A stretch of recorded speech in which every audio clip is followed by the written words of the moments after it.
Hello and welcome. Welcome to CPR's Clubhouse Live Special Edition. This is the Freestyle Unsung, volume number 1. And I know that Denine already is like, what? Unsung? But this episode of CPR's Clubhouse is dedicated to people that I feel have not gotten their due in the history of our music. When you came in, you were the third generation of freestyle. We had generation 1, the Stevie B's, the George Lamonts. Then we moved over to generation number 2, which is the Sam Melendez, Corina, Little Susie. And then the 90s came, 1994 around there. And then here's the third generation. And you helped launch a whole entire label, a whole entire sub-label. I remember going to the record store and seeing Viper. I remember you, Denine. Yeah. And, for me, that was the type of music that I was like, it's different, it's freestyle, but it's a new spin on the music. Right. So that's the first time that I heard of you commercially. But before we get on to the Viper information and the Viper stuff, do you remember this beautiful label, Chipotle Records? Yes, I do. There's Pure Pleasure, there's Denine. And when I first heard this song, I was so mesmerized by not only the production but the vocals on it, right? Oh, And even though I didn't know how to enunciate your name correctly at the time, I used to call you Denine. Everybody did. Yeah. So so eventually I got to ask everyone how do you say these names, and then I corrected myself. But sometimes even now, back in here in 2021. People don't ask anymore how how anybody's name is announced, enunciated, or whatever Right. it may be. So, I want Well, to it's make the way sure. it's spelled too. No, the way D9. it's spelled, yeah. Yeah. So, Denine, baby, I love you. We're gonna go back to your origins, and we're gonna give you your just due in pictures and talk about your entire career. But Denine, baby, I love you. How did that project come about? I know that Chipotle Records was an independent label. Uh, Yes. Again, they had Pure Pleasure, and they had you on there. There was another group there with Anthony Ponzio and DTU doing, DTU. Yeah. yeah, doing the ultimate with the big green label and the green jacket. So I still have these records, and just looking at yours, it brings me back to a time where I wanted to be on the radio so bad, and I started my collection. I was DJing, but how did you get involved in this genre of music, freestyle, and how did you end up on Chipotle doing this song? So I was in high school and I was in my senior year of high school. And I remember my parents' one rule in the business was I was not going to be allowed to go professional until I graduated high school. But I studied at a music school and I went to Girard Academic Music Program. So I had been singing Yes. from, learning classical music. That was my show tunes. That was what the school had taught us. We did a lot of opera. So that's what I studied. So then I meet a friend of mine who was in class with me, had a cousin that was a really popular DJ in the area. And he said, I would love for you to make a demo and maybe give him a taste, make him hear what he's working in the music business and they're looking for a female artist. I knew that I wasn't going to be able to record until I graduated high school. So I kind of held that off for a while. And I'd been hearing this one particular DJ's name, which I'll get to in a minute, and graduated in June. And I met Gino Caparelli I think I graduated June like 10th. And I think I met him like the 17th. Right. I had a little demo tape that it was Wind Beneath My Wings. It was something I recorded on a boardwalk studio. Right. And he had gotten his hands on that and he wanted to meet me. And we did. We met. And he said, I really want to get you in the studio. I want you to meet a young producer that I'm working with, a young artist. He said, I would love for you to come by. So I was taking summer classes at a community college to satisfy my dad. Yeah. Because, music business was not the business I was ever going to be allowed in. And Right. medical field. I was going to school to be a radiologist. My dad wanted me to be. So I Yes. was, I started summer classes. So Sigma Studio was right by school. So I said, you know what? I'll go. My parents will never know.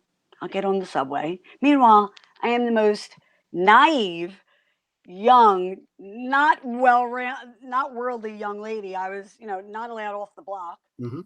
Now I'm riding around in a subway, don't know where I'm going. There weren't cell phones. You didn't have a cell phone. So Right. now I'm panic got my backpack.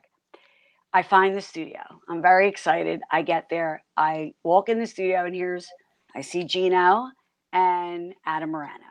And I didn't know who he was at the time. He was just this young guy who so enthusiastic, and Gino introduces me to Adam, and he's like, "You're here. We're recording a record. Mm-hmm. Put your school bag down.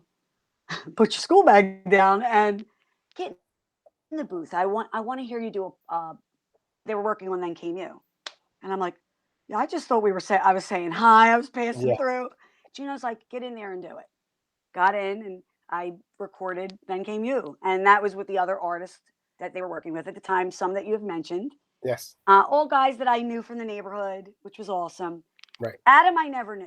Um, they were a little older than I was. So like I said, I was very naive. I didn't know what freestyle was. I just knew what I heard on the radio and I liked it. I loved groups like you mentioned a couple, but I love Brenda K. Starr. Love Lizette Melendez. Huge fan. One of my favorites is Karina. So I remember Sweet Sensation, Pajama Party. I heard all these. I'm like, so Gina was trying to like school me a little bit and tell me, and he had been doing the mix show, and that's how I met Adam and Gino. And Baby I Love You came right after that. Baby I Love You was written by a gentleman by the name of Dominic Romano, and Gino had gotten his hands on the song. And I want to say, I don't know, it was supposed to be for another artist that they were going to work with. And he said, I want you to take a crack at it. We have a guy that maybe wants to put it out. I was like, okay. I learned the record. And within 2 weeks, Then Came You was recorded Right. and released. And then Baby I Love You. So you were part of TPE, the Philadelphia Experiment, and your voice went on to Micmac Records. Were you Yes, aware of that, or were you aware after? I was aware after. Yeah. So they used your voice. I found everything out after. Yeah. I'm still finding stuff out. It's funny because, and back then, I think the assumption was that you just got on the radio. Right. You just got, that wasn't the case. I mean, for years, I had been studying my craft. For years, I had taken lessons, acting. So did Adam. So did Gino. Mm-hmm. We were making our bones, as the Italians call it. Yes. We were doing what we had to do and paying our dues. I was, in my own sense of the word, not in the clubs, but you know, trying to be a good singer, learn the right techniques, breathing. Yes. And they were doing what they were doing. And when we came together, I have to say it was like lightning in a bottle. It was fun. I didn't know much about the business. I was watching what they were doing. Like I said, my parents weren't savvy. They were Italian parents from South Philly. They wanted me home, go to school, get married, Yeah. do what a good Catholic girl does. Yeah. I can only Definitely. imagine. I can only imagine those speeches because at the same time that you were probably attending college, I was trying to attend college myself, but I was more into wanting to be as part of the radio station. So I took my Sure. college courses, and sometimes I would go, sometimes I wouldn't. But I would truly make my radio show, which was Saturday mornings from 7 a.m. to 3 p.m. So from 7 a.m. to 3 p.m. on Saturdays, I would play freestyle in this low band radio station. That Really? the only reason why people got to listen to it in Western Massachusetts and part of Connecticut is because it was on top of a mountain on the soldiers' home. So it gets to spread that signal through the highway Sure. and places. So some places got it, some places didn't. But it became a very popular show. But for me, I was more focused on that than going to school. Um, Absolutely. and so music, Same here. especially freestyle music, became my passion. And I wouldn't miss a show. So thinking about the Philadelphia Experiment and TPE, and you finding out after, what happened when you found out after that your voice had been used, mixed, mastered, and pressed on a record. Did your parents find out? Did you find out and got upset? What was your reaction? I'll be honest with you. I was so happy to have the opportunity at the time. I was very young, like I said, and my parents did not know anything about the music business. When at that point I was just turning 18, and I'm an adult. I'm going to Right. make my own decisions. Exactly. If I knew then what I know now, nobody. I wasn't angry. I was when you hear your record on the radio for the first time and then it blows up the way it did. Then you're getting. I was fortunate in a sense that, okay, yes, I didn't own any rights to that record. I owned my voice, Right. but who out of the gate, their first experience recording a record, it goes immediately to radio, went immediately to radio. It was, I don't remember if there was even, when I say immediately, I mean program directors loved it. New York Yes. immediately picked it up. And New England, New Micmac, England was the same. New England was yes, the same. It was part of that Micmac catalog. yeah, When people saw the Micmac catalog, they would immediately go ahead and purchase it. The radio stations here, we've had FM radio playing freestyle for 30 plus years. So that song never went away. To this day, they still play it, and it's still going on strong. But, exactly. but So I'm a TPE, part of that, and I felt like yeah, I don't know why I hate. I'm a big believer in fate right. and destiny, and I feel like that was where I needed to be at that particular time, and I was happy to be a part of it and very grateful. Later on, I realized as I got older and what what was really happening, and Yes. I was just so happy to be singing and doing music. And that was what I remember going to my parents and I was like, hey, remember you didn't want me to do that thing that you wanted me to do? Well, I Yeah. kind of went and did it. And now the record's getting picked up by a record label. And my father was like, huh? And my dad was very old school. And why I say that is because my dad, I had been studying music, like I said, went on Mhm. auditions and had a couple record deals before I was 16. And my parents were nervous. So right before I did meet Gino, a little side, not many people know this. Right before I had met Gino and Adam, I had met another group of gentlemen Right. and was set to move to California uh, and do music. And my one of my parents was going to have somebody travel with me, so that was the plan. And then I kind of derailed the plan. Um, so then it was, let's roll. My parents were like, okay, you did this. This is what you want. We're going to be supportive. And they were. They came to every show. They were thrilled turning on the radio. And then Baby I Love You kind of piggybacked off that. So Goik Records was the label that I know you know this. Mhm. I'm sure any freestyle person that really studies the genre knows that Goik Records was the label Yeah, big initially. shout outs going out to my buddy Brad Warsaw, Encyclopedia. When I don't know anything, he knows it. Shout out Well, going out to him. right? I'm sure Rock Brad Solid knew this. Entertainment. Oh, I actually I think I know him very well. I Yeah, worked you with did a him at song with him in 2011. yeah. When and that's another thing. Like you do records with people. Um, I always put my trust Right, in that producer, in that writer, that you're going to have the integrity to do the right thing by me, because I'm always going to do the right thing, whether they do it or not. right.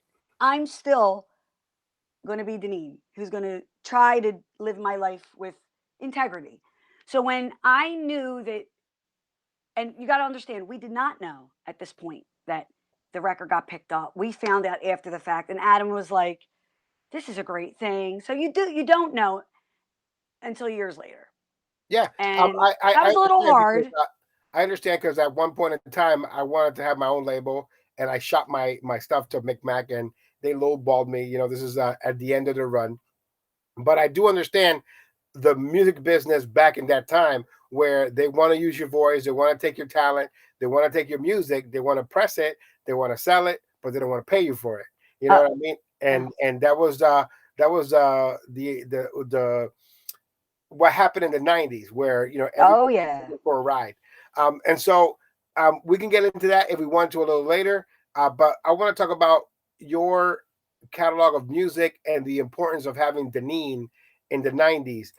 When this song right here was released, I remember you on Viper 7, then Viper Records. You started a brand new era in our music because like Italian made freestyle, right?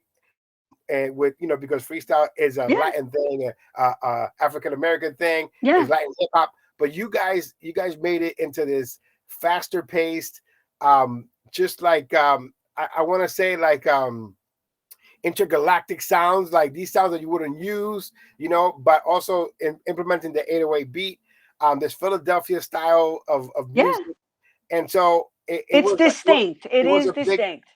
influence because getting Viper Volume 1 and listening to the artists on that compilation, you remember that you love the songs, but now Absolutely. now listening to them all these years later, you're like, wow, that's innovation. And you were part of that innovation because you introduced this label, Viper, Wow. as a subsidiary of Metropolitan, but you were the female, you were the front person, the poster person Thanks.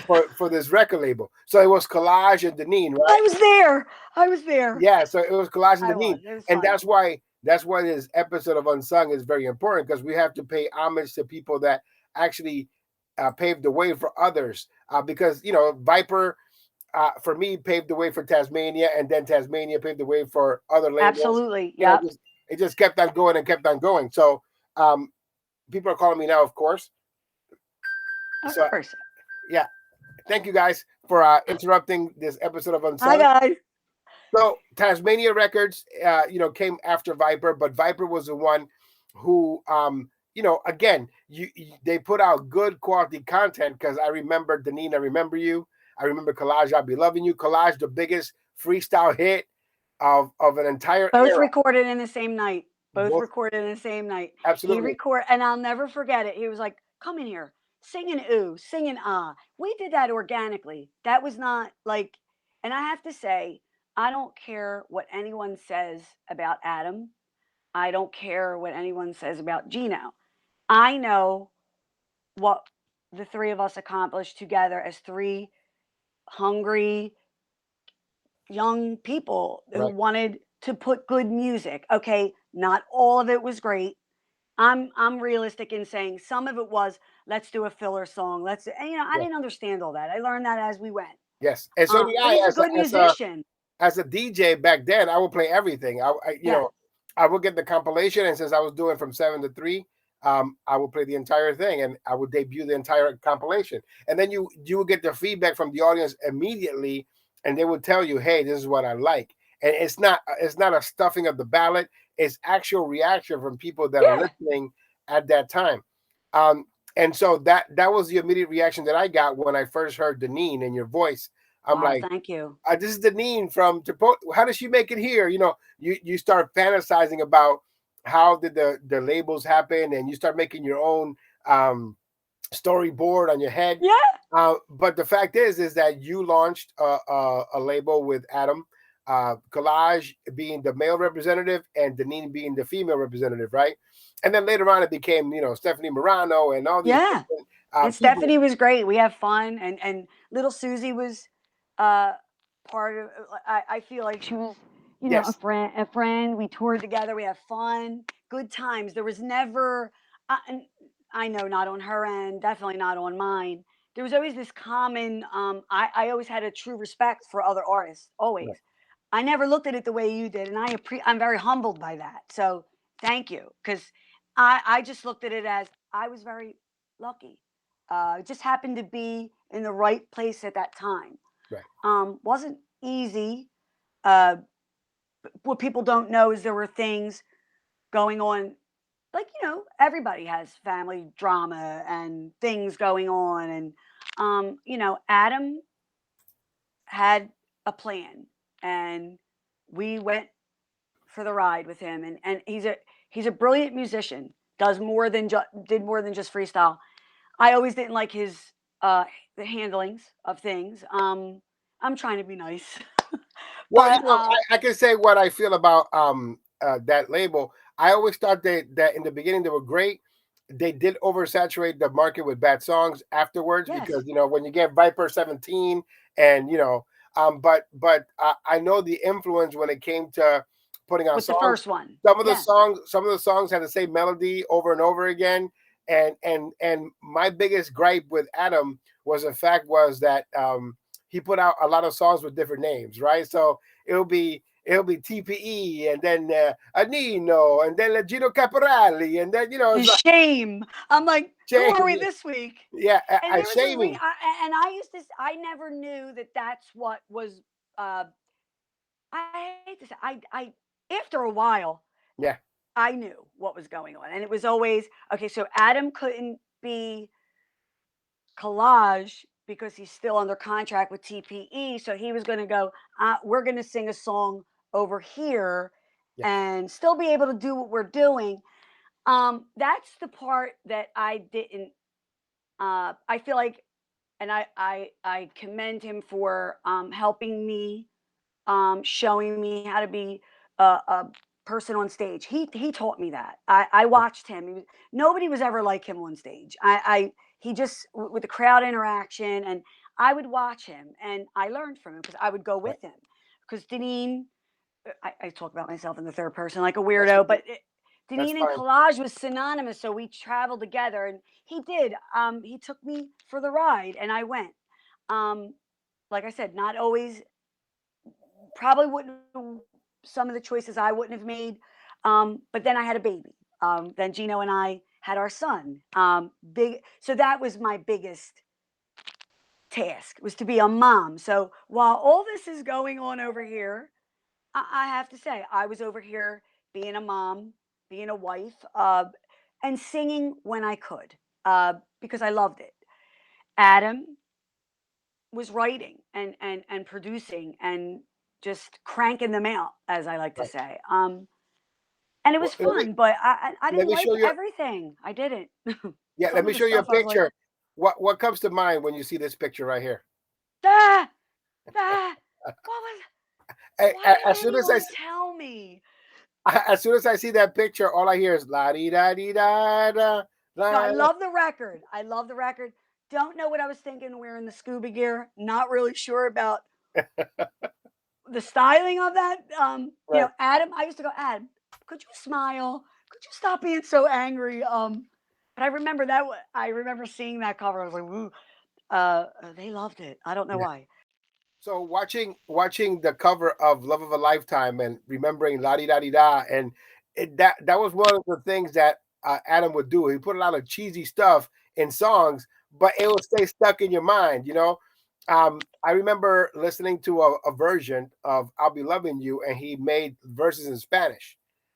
Uh, you know, and then it's like he says it in Spanish, and he goes, in my mind, he's going, "Yo te amaré toda mi vida," and I'm like, "Tengo el gato en los pantalones." I'm like, what is he singing? He Um, didn't know. I don't think he knew. yeah.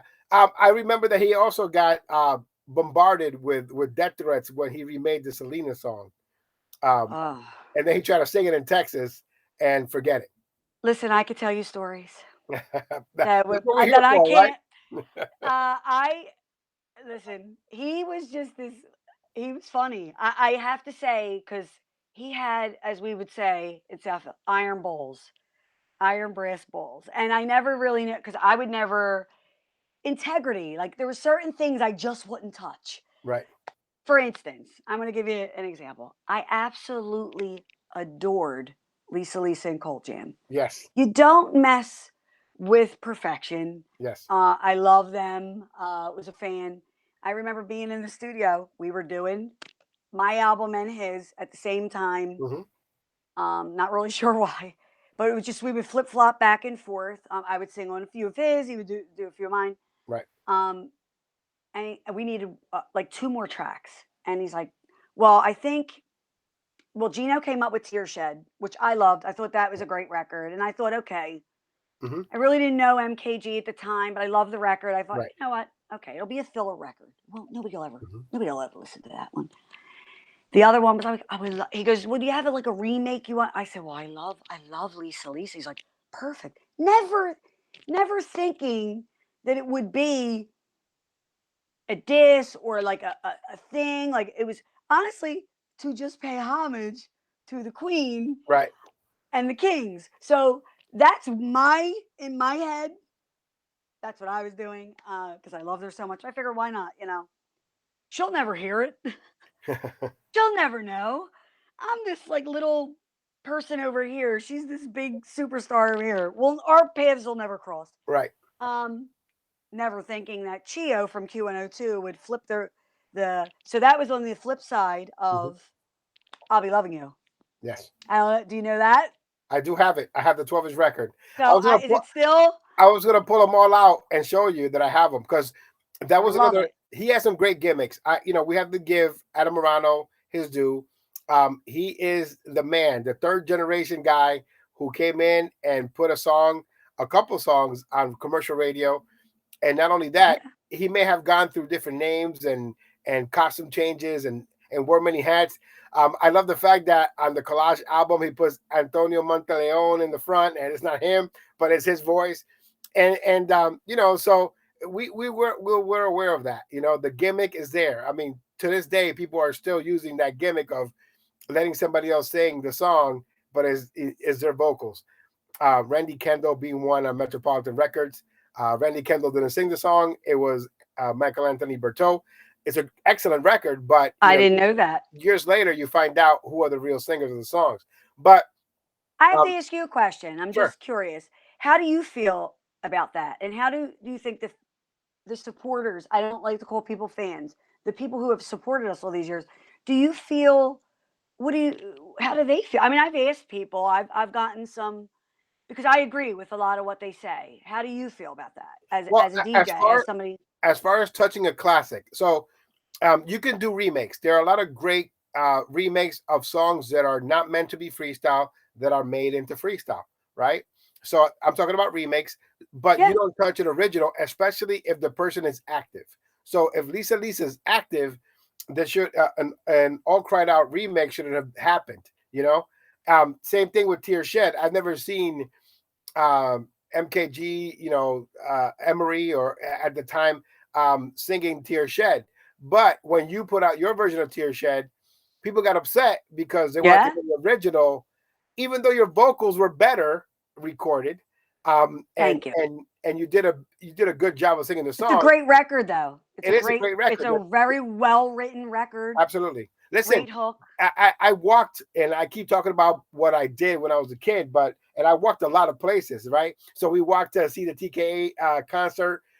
We walked to the Transformers movie, and I walked to Strawberries to go get the MKG Tear Shed 12-inch record. And even though the way that it's recorded and the way that history has it, as the vocals are not the best, and Emery is a beautiful singer, the fact is that it was remade less than 10 years later, and then somebody else put a spin on it, and so the criticism is like, why are they touching all these classic songs and remaking them? Because they did it a lot on Viper 7, right? I think too much. I Yeah, think. they did a Yeah. lot of remakes. Even the all stars that they used to put together to do a Secret Garden and a bunch of other stuff, and you're like, what is this stuff? What's going on Yeah. here? Because I would look forward to getting the different volumes of Viper and trying to pick out songs that I can promote and play. Yeah. And so, to me, remakes shouldn't be done. To me, using somebody else's vocals and putting your name on it shouldn't be done. And that's the biggest criticism in the 20 plus years that I've been on the radio when it comes to Adam Morano. But when you think about his contribution to our music, it supersedes anything that people may not like about what he did in the music business. Because in the music business, you have to find a gimmick, and whatever the Yeah. gimmick is, you have to make it work for you. So I now understand, even though I've criticized him in the past, that he came up with a gimmick. He did whatever he could. He crawled, he stole, he begged, he punched through, and he made an impact in our freestyle community. To this day, people still want to hear "I'll Be Loving You" by Collage. Yeah. People still want to hear songs You're from right. Viper Volume Number 1. and you guys are unsung heroes because you guys changed the way things are, and in the way where Tasmania now could come out with compilations and Yeah. and and influence another generation, and then create other opportunities for other artists. And yes, a lot of the artists were screwed. A lot of the artists didn't get paid. But back then, and I always repeat this, back then people would sell the soul just to be on a record, because Yeah. studio time back then was a lot of money, right? The companies would be like, it's $3,000 to record, even though it's $40 an hour for the session. I love that I just was thinking that. I Right. don't think people realize the money Yes. that the lack of Yes. what you're working with to make a good quality Right. record. If you knew what So a lot of uh, people, we paid, yeah, a lot of people back then would say, hey, listen, I don't want anything from you. I'll pay you for you to produce a song. And they're like, oh well, this company has a name. Let me just give the record back to the company, and they could put it out, and I could be on a yeah, Viper compilation, and you're never going to see a dime, but you're supposed to use that to catapult your career. What people did yes, back then, though, is that they waited for the records to sell, and then they thought they're going to sit back and get booked for gigs, and that was never a thing. yeah, that's not gonna. You got to work. They never wanted to work. So those are my views on some of the things that we may or may not touch upon on this episode. But going back to you, Denine, you came out with an album. How did it feel to be on the Viper label, right? Amazing. A subsidiary of Metropolitan, but you had an album which had a variant. It had two different covers, right? Yeah. So how did it feel to be that female lead, to carry the torch for Viper Metropolitan and be the one to have an album first? I would be lying if I said that I wasn't just in a whirlwind of just joyfulness, just to be able to perform. My Hmm. whole thing was connecting with people, making people happy, smile. And if it meant, making, when I made the album, never knowing, you never think, you're just honored to be doing what you love. And I was thrilled. I mean, I never viewed myself. I mean, Gino could tell you this. My husband could tell you this. I don't look at it that way. I try to stay within. I'm humble. I know who I am and where I came from. Proud of who I am. I wish I would have had a little bit, a lot more control, and I wish I would have listened to certain people and my gut. But I was young, and I'm not blaming it on. That's why I always tell people now when they ask me in hindsight, stick to what you want, the sound that you want. Fight for what you want that album to sound like. Because there's cuts on that album that I would have never. Hmm. That I remember going, no, I don't. I don't want to put another remake. I don't want. Right. It was always time, money. And I would, and Jose, I have to be honest, and Gino will tell you that he'll tell you the same. Hmm. We would go and knock 3, 4, 5 records in a night. Right. I had a child at home who was just recently diagnosed with autism. Hmm. So now you have that whole factor in that this has now become, for me, an honor to do, but it became something that I could only do when my son didn't need me, and when I couldn't be with him. So Adam would work around my schedule. So it would be, okay, D, I'm gonna send you these 3 records, learn them. And I would. That's what I would get in the booth and just cut the records. Some of them on the album I did not want. One in particular, and my husband loves this record. It's when I met him, he went, I love that record. I only wanted to love you. I just didn't like. Please don't anybody get me. It was an original. I wanted an original record because that's what we were arguing about. I remember just me and Adam and I were like brother and sister, and Gina was like our parent that would like try to get us in Yeah. respective corners and go, okay, calm down, God. And I would be like, but why can't I just pick a few that I want? And that was not one of them. And I remember being in the studio like, I only wanted to love you. He's like, sing it with, and we would argue, Jose, like argue. I didn't like mince words with him because we were so close, but I was proud of it when it came out and what it represented, and that people liked it. I'm like, oh, they like what we're doing here. Like, we argued through the whole thing, and Yeah. the and I was happy. That is was an honor, and still to this day, I still am like, I shake my head sometimes and go, how did that happen? Like, how was I a part of that? Yeah. And let me ask you about monetary compensation, right? Were you Yes, let's talk compensated? about that. Yeah. So were you Aren't you cute? Aren't you cute? compensated for the work that you put into our genre of music? I was more than other artists. That's where I'll leave it. I was taken care of in a sense that um, Adam took care of me like he would a sibling. I didn't get monetary what I probably should have, because I did help write. I won't say which ones, but some of the records, vocal arrangement, you change things, you Mhm. make it your own. I never got any kind of but that was I didn't speak up. Right. That was I cannot blame. Now at 48 years old, almost 49 years old, I can Mhm. sit here and go, "Girl, what were you thinking? Speak Right. your piece." I'm like, "Dude, I got 3 hours. Let's get this done." Never thinking this is going to be a hit record, that's going to Mhm. sell, this is going to be. So for me, like when I remember you hit we nationally, it was I was told by the record label, Denine, artists make money on shows, not so much. And when I say record label, I don't just mean Adam. Yes. I mean the whole spectrum of people would, Right. you know, so you have to strike while the iron's hot. You're going to get out there, you're going to do your shows. And Mhm. I was blessed. I will Mhm. never say that I wasn't. As far as back end money, Right. no. Yeah. I'm still Well, waiting. and that Some. was the 90s. That was the 90s. Now, you could be more of your own Of label, your own distribution control. company. You could be your own boss. Um, just to clarify some things, Gino Caporelli at one time was married to Denine. They're no longer married. And I want to thank him for assisting us in putting this together. Gino's great. I mean, I But know but what I he's an will ex, say, but I love him.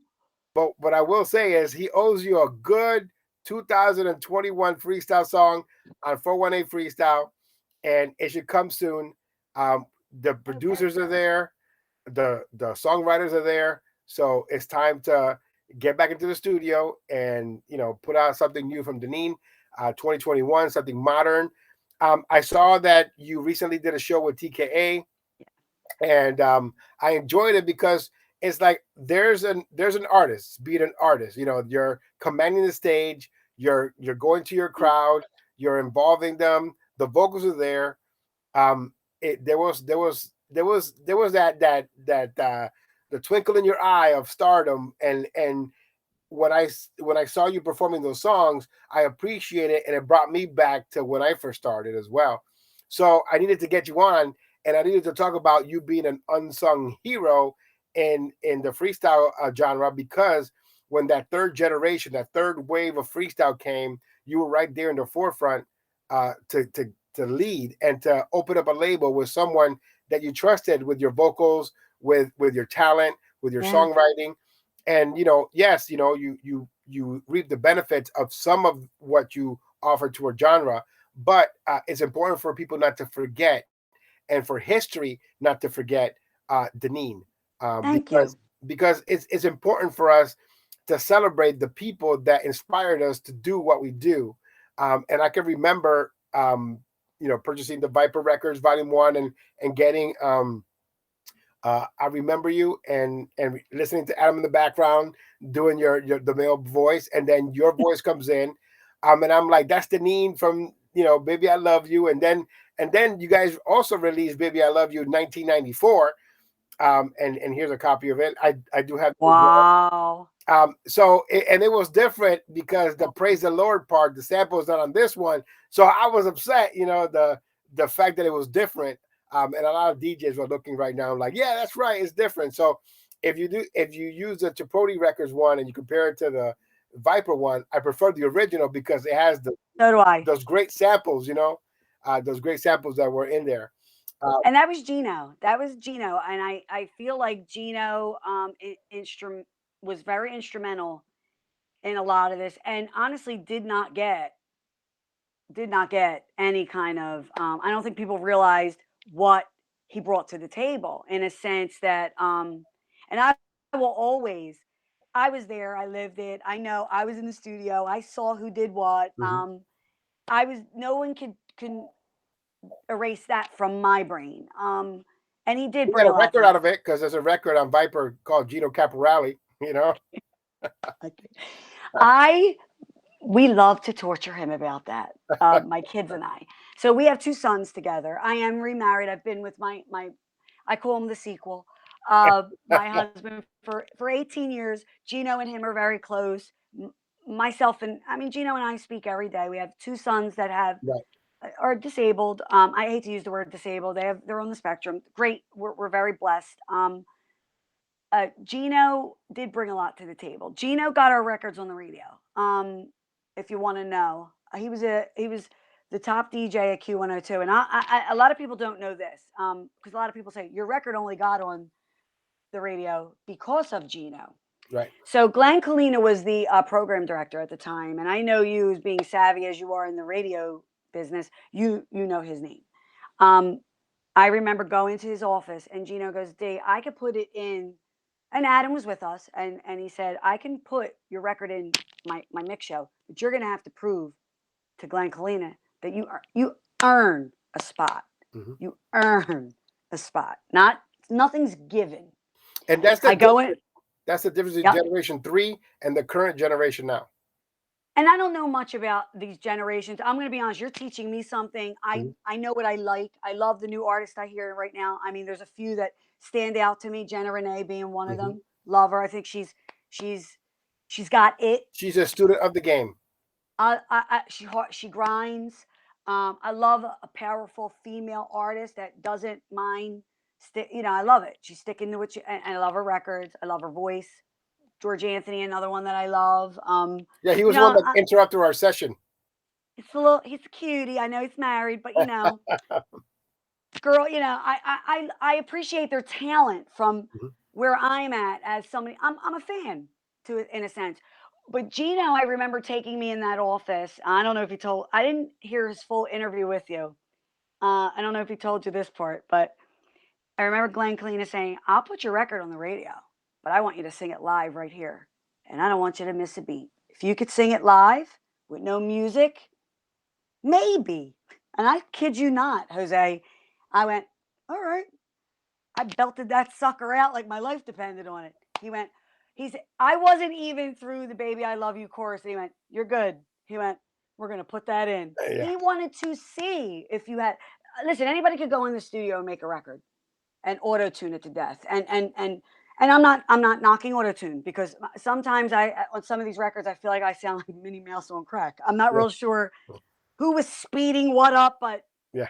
Some of these some records I hear are just, and I'm not trashing anybody. It's not that. I'm looking at the music part of things. I know what I like. I know, being a trained singer, who could sing and who can't. Pick a different field. If so I'm like, not everybody's record's going to go on the radio. Not Right, every and record is that was good. that's been the tradition for me. For me, I have to listen to the song. I have to know that the artist can sing it Yeah, because I don't want it to be that, I also do small shows. If I book you and you come to my venue and the speakers are blown that's right. or the CD's not working or the DJ Do unplugged it. equipment, can you belt it out? And Absolutely. people will the show's over. Let's turn on the lights. The party's over if that happens to many people. Right. And that's That's happened to crazy. us. That has happened to me quite a few times where a speaker will go out, or I do an acoustic set in some of my shows because I just like to do that. A couple shows prior to this, I have a friend of mine, Chris, who my husband actually worked with. He's Mm-hmm. a guitar player, and he comes over and we'll do some Facebook Lives, and we just do 80s ballads and we'll do it live. And I said I want to bring him up on stage because what I feel as a freestyle singer artist, we don't I don't say collectively, I'm going to speak for myself. Sometimes I feel we do not get the, how can I say, not accolades, because that's not the right word, the credit for having talent or the ability to write a record or perform a record or Yes. play an instrument. There's musicality that comes with that. People have studied music. I have. I know Adam did. I know probably a lot of these other artists. That's important to me. I don't care if I do a show a year. It will be the one show. And you said Twinkle, and I appreciate that because that's what it feels when I'm getting the honor to get on. People have paid good money to come see me sing, I'm going to give you what you paid for. TKA, oh, how could I open up for a group like that and not bring it? I'm performing with somebody said to me, you opened up for them? I went, yes, and I will do it again and every day on Sunday because they paved the way for me. And maybe someday I can do that for, I mean, I'm almost 50. I don't know how much more time. I don't know who wants to hear Baby I Well, Love that You when the I'm Denine 56. tour is coming with that new 418 freestyle song, right, Gino? Gino, Yeah. free of charge. Free of charge. Well, he owes you probably. I mean, I did give him 2 sons. I I mean, mean, come what the on. heck? He'll probably charge you full price now, and make your And new husband pay he'll for be it. waiting for that. He'll be Yeah, waiting for that money, he'll make your just new like husband I pay for am. it. Yeah. Look, I gotta ask one more question. So we talked about Viper and we talked about all the different voices or identities that Adam Moreno. Why do I feel like you're going to hit me hard? I Here have we a go. feeling. How many voices did you make? How many different names did you have? Many. Yes. Too many to count. So you went under Denine, and then you went under other names, and you did it Many. various times during the compilations. Okay, so I'm going to tell you another thing. Some I knew. Like I knew Destiny was going to be most of Viper One is me, Adam, and just well, Sammy C, who I adore. Yeah, another Now unsung. there is an unsung Yes. who is a writer, a producer. I love Sammy. And I'm a fan. we're hoping to do an episode on him. Oh, you have to. I've invited him to be on here, Sammy C. If you are Come on, watching Sammy. this, I want you on here. Denise wants you on here. Miguel He's the best. Reyes wants you on here. Miguel Yeah, Reyes, great. pleasure. Another great guy. Yeah. So we're gonna be doing Mike this. Astorga. This is great. I'm We're so gonna be doing happy this. you're doing this. Yeah. And I know some people are going to say, like, go back to Philly. What did you bring to the table? You did a lot of remakes. People can say what they want. I lived it. I know the work that I personally put in. I will never. Yes, there's remakes. I see a lot of artists today making remakes. Bad ones. They kind of did it after the fact. We've done Yes. it. So what you trashed is what you're doing now. Mm-hmm. I have a problem with people singing records that they had nothing to do, that your vocals aren't on it. That bothers me probably more. I think a lot of people incorporate remakes into their set to kind of engage the crowd a little bit, and it's fun. As far as like maybe if somebody took my record and was like just kind of singing over it, just re-record it or like Mm-hmm. do your thing. I would that bothers me more than maybe a remake because somebody remade There "Baby I are Love You" and I was amazed by that. I there thought are that some was so terrible cool. remakes. I started the top 25 remakes of all time. It's the only episode that I've never finished. I did part one and I never finished. I did 25 to number 14 or 13, and I never went back to that. And that was back in 2018. So Were here any we of are, mine on it? 2021. Were any of mine on it? No, no, I didn't count those in there. Um, but yeah, so yeah, And I wouldn't be offended if you did. I so get it, but we haven't finished the list, and Gino hasn't sent me a check. But because that's what people say now. You know what I mean? But really, yeah, I still do. After all, I mean, come on, I don't take a dime for what I do here. This is something that I love. Freestyle is the only music that I listen to. I know what's a good record, what's a bad record, who produced it, who didn't produce it. I know the genre backwards. The fact that the top tier talent, such as yourself and George thank you. Lamond and Naeja, Lisette Melendez, they all seek me out, or they come on the show voluntarily, means that they know that I respect the genre, I respect them, Absolutely. and I know the history where we could have a conversation like this for at least 60 minutes, and just talk I, freestyle. how could you not? I mean, yourself and the supporters that follow your show and any other supporter that does a radio show. You're keeping. Who would have thought 30 years? If you would have told me 30 years ago when I had my little backpack tramping Well, in that studio that I would be sitting here. That is an honor. Okay, stuff happened along the way. It happens in this business. Look, it happens to artists like TLC and Tony Braxton. I love when people say to me like, "How did you not know?" You really don't. You're trusting in people that you thought you could trust. Some of them people that you would never think in a million years would ever hurt you, or don't have your heart. And it happens. It happens to the smartest people, the Mhm. smartest artists. It happens. I'm grateful that there are people like you that still care. We're lucky. What is your favorite song from your catalog? Mine. Oh, I'm my worst critic. I will tell you that. But I'd have to say my the one I like to perform the most would be "Love of a Lifetime." I enjoy that record, and I remember you is I love when I see that feedback from the crowd when they're singing that record. I'm like, wow, it hits you like nothing. There's no drug better. There's no alcoholic beverage that I could drink that would make me feel that feeling. I would have Gino pay Amazing. $1 million to have you here performing in Massachusetts. I Um, will absolutely do it for a to lot just to cheaper. hear you, saying, "Baby, I love you," and I remember you. You have so many songs that we can go for another hour to talk about. You also, you were the one that transcended Metropolitan Records, because sometimes when they release your material, it was Metropolitan by itself. Then another times it'll be Tasmania Metropolitan, and then Viper Metropolitan. So you were everywhere. I bounced.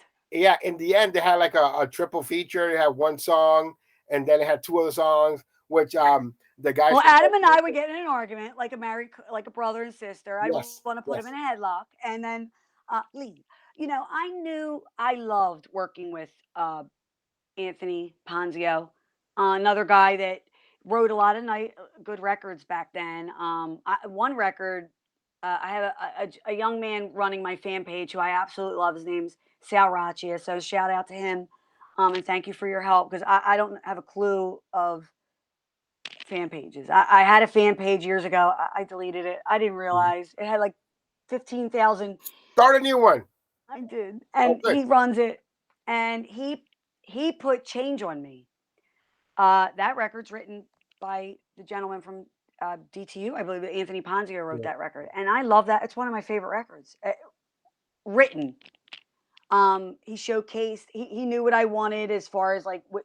So I liked working with different people. I wanted to work with different people. The thing with Adam was he wanted us to just work with him. Mhm, And I didn't understand that. He works with other artists. I was not like you should. I mean, mhm. that's the beautiful. There's enough room. I feel if you're talented, you're secure with who you are. Then you start doubting yourself. Like, why? Why doesn't he want me to work with other people? Why? And he would make it difficult. I'll be honest. That was part of the problem. Then I thought I was being disloyal. So that's where you see those skips and jumps where I Because would kind of, because back then it was different as well. Like back then, they expected you to stay on that label, and if you did yeah, anything else, even anything other weren't than loyal. freestyle, that'll be a betrayal. And A so betrayal, yeah. I could understand that, but I could also understand you, the fact that they're using your voice, your talents, your writing, and the compensation's not there. Only when Well, I you're wanted other sounds. and you I want other wanted, opportunities, yes, and other yeah, I people. wanted to work with different people because I felt like, okay, this is, and I started to get kind of, I'm a musician. Everything sounded the same. It was starting to get to the point where it wasn't fun. I felt like we were just, it was Mhm, a machine, and I didn't want to be a cog in that machine anymore. I wanted to do. Then I started to find what I wanted. When I would speak up, it was no. We're gonna do it this way. And I think for so long I didn't speak up that when I finally did, people were like, "Hey, chick's got a big mouth," and I'm like, I'm just not. I'd rather go away, and I'll mhm. be honest with you, go away and keep my integrity intact. I didn't want to do any more remakes. I didn't want to. I got so like pigeonholed into this like, and I just felt like I wanted to work with different people. I actually enjoyed working with. I think it was Rock. Yes, with Brad Warsaw, Rock Solid Entertainment. And we did that record. It wasn't finished. I was like, I would have finished it for you. You didn't Hmm. have to release it unfinished. We could. That was never about for me. Not compensation wise. Hmm. Everybody wants to make money. Nobody does this Right. because we all have bills. We all have kids. We have lives. I'd be I'd be lying to you if I told you that. But initially, I have to be honest with you. That's not why. I do what I do. Show wise, anything. I want to get out there and connect with people, but I had to take a stand and step back a little bit. And that's why I dropped out for a long, long time and Well, it's time for just you to didn't come want back. anything. You got to come back with that spark and that fire, because the voice is still there. That's the most Thank you. important part. So before we let you go, is there anything that you would like to say? A thank you to people who have been in your life, your fans, anything that you would like to say? I can't thank the supporters enough. People that have kept this music alive, including yourself, for so many years. I'm humbled by it. I appreciate it. I don't feel like I deserve it, but I humbly accept it, and I hope that maybe I can do something in the future with the integrity and make you proud, and hopefully you'll like it. We'll see. And I want my family. I mean, I have three amazing sons. I have Gino and Michael. I have my son Salvatore. I'm very blessed. I have a wonderful relationship with my ex-husband. I don't always like him. I don't always like, but he will tell you this, Jose. I keep it real with him, Hmm. and I always will. I appreciate you Thank you. doing this interview and everybody that's going to watch it, and to the other artists, the young ones coming up, just be humble. Take advice from your predecessors, from people like Judy Torres, who I watch her page. I love her motivational Hmm. stuff I watch her closely. I did a show with her a couple years ago. These are artists that they have something to say, and we should listen. Yes. Not just me as a seasoned person, and these new people coming up. You guys are awesome. Just keep grinding. You always keep working. You're never done. You're never done. Well, I just want to make sure that you understand that you are one of Freestyle's unsung heroes, and I appreciate the music that you brought us. Everything wasn't perfect, but it was, It was something. there. It's not, some things are never perfect, but I know what you meant to this music, and I know that it Thank was you. important for me to have you on. Um, our good friend and partner at CPR's Clubhouse crew, DJ Cliff Potts, is working on a Denine unsung mix of all your Wow. songs. So He we're is. going to be using that to put it on the podcast soon, on the CPR's Clubhouse podcast. We can't put it on YouTube, of course, because we don't want to get it flagged. But Well, don't worry, because I wouldn't make the money from it. yeah, that's true. I'm kidding. Yeah, somebody else would. But listen, Bad joke. I thank you so much, and I Thank hope you. to talk to you soon. Hopefully, in the future, we'll have a Viper panel with some of your cohorts, and we can come back and I would revisit love it. a lot of this information. But I want to thank you for being an unsung Thank you. hero in freestyle, and we'll talk to you soon. Thank you, my friend. Stay in touch. I sure will.